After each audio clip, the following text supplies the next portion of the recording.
यही सुंदरपुर राज में पड़ता है और मेरा ही नाम सोना सिंह राजा पड़ता है। यह सुंदरपुर में यह 14 कोस राज का राजा मैं यह सुंदरपुर में कहलाता, जबकि 1600 पलटन मेरे दरबार में नित रोज खटता है। लेकिन जब मैं दरबार में आती तो कभी मंत्री को पता नहीं रहता। जो बेहुदा लोग दरबार छोड़कर कहां चले जाते हैं। मैं दरबारी को आवाज लगाता हूं एक बार कि देखते हैं दरबार छोड़कर कहां चला गया है बेहुदा।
कैसे बनला का चनारी, कैसे बनला का चनारी, धामलाल कैसे बनला का चनारी।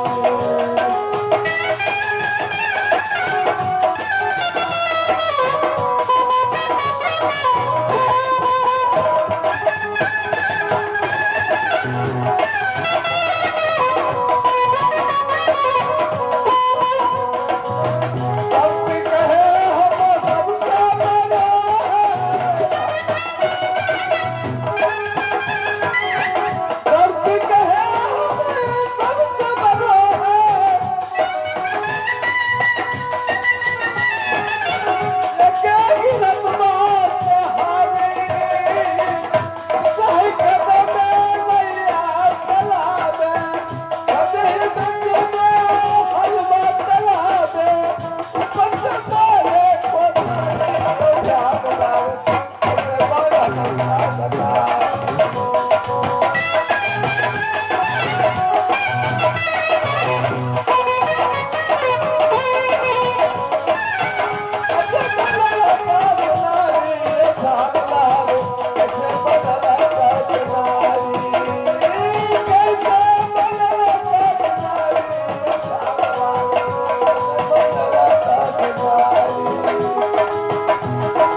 से मुझे आवाज लगाया, महाराज कहिए क्या कहना आप चाहते हैं? बेजले सिंह, पहले तुम दरबार छोड़कर कहाँ चले गए?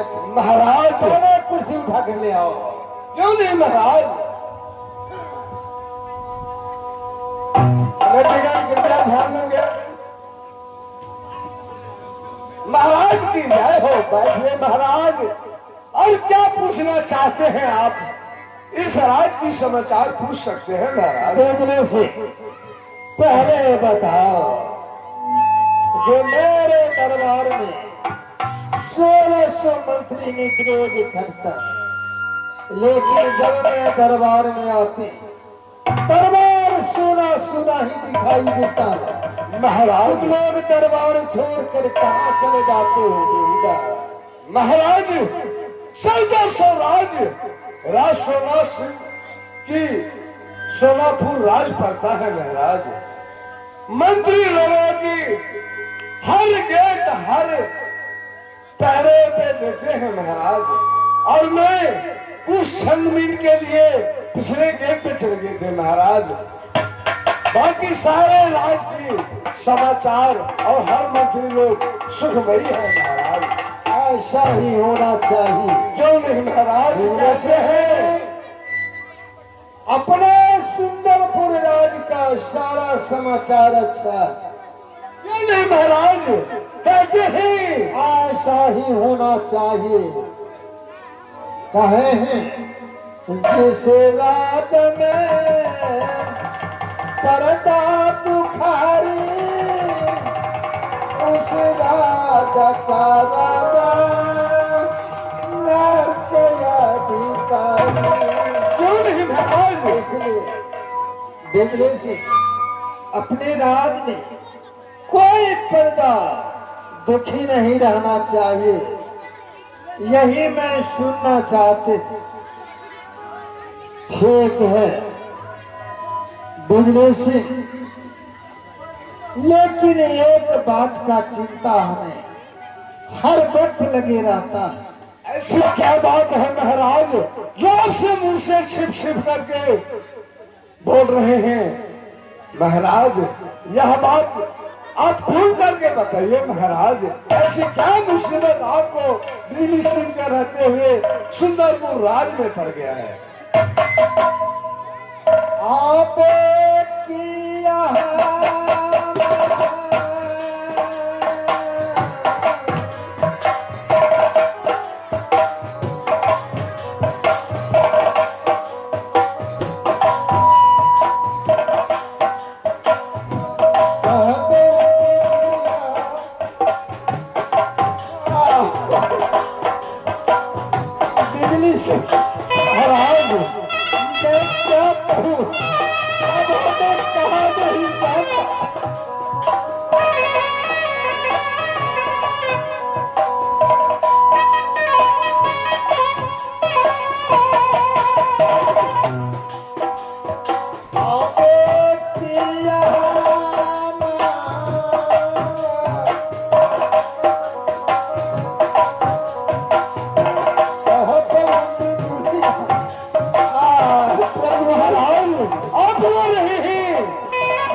महाराज सरल के दिल में महाराज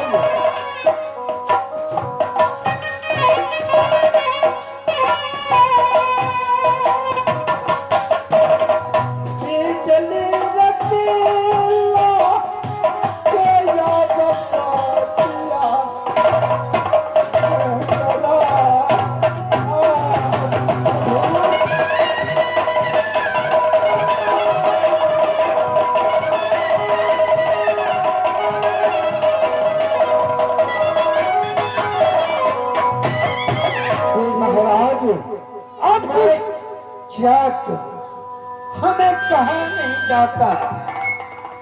मैंने 7 रानियां किया या सुंदरपुर के,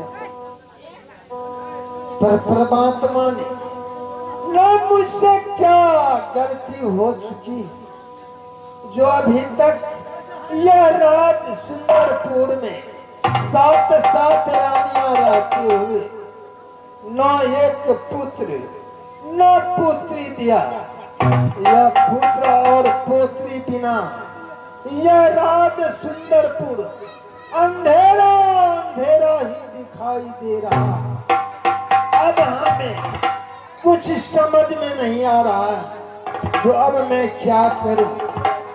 इससे अच्छा मेरा इच्छा करते रहता, तो मैं यह रात पाठ रख कर क्या करूं? 14 कोस का जितने भी रात में प्रजागण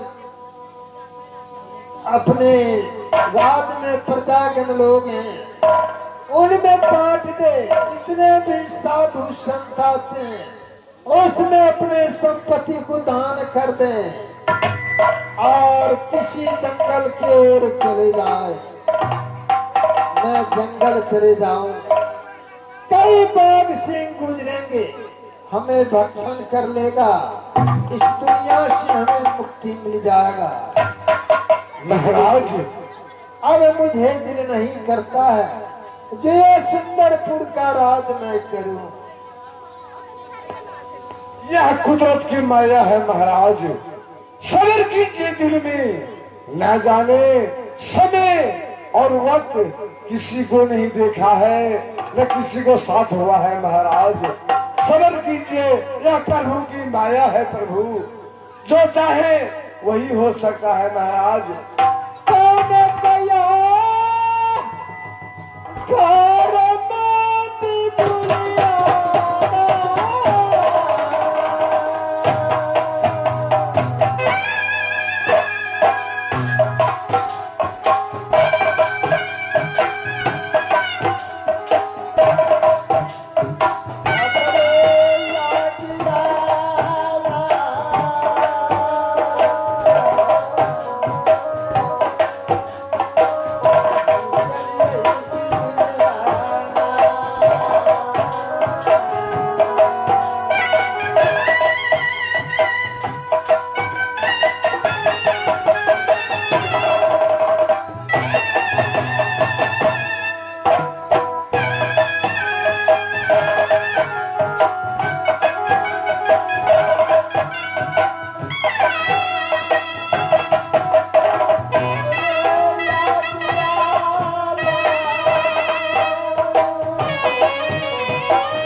फायदा नहीं है प्रभु।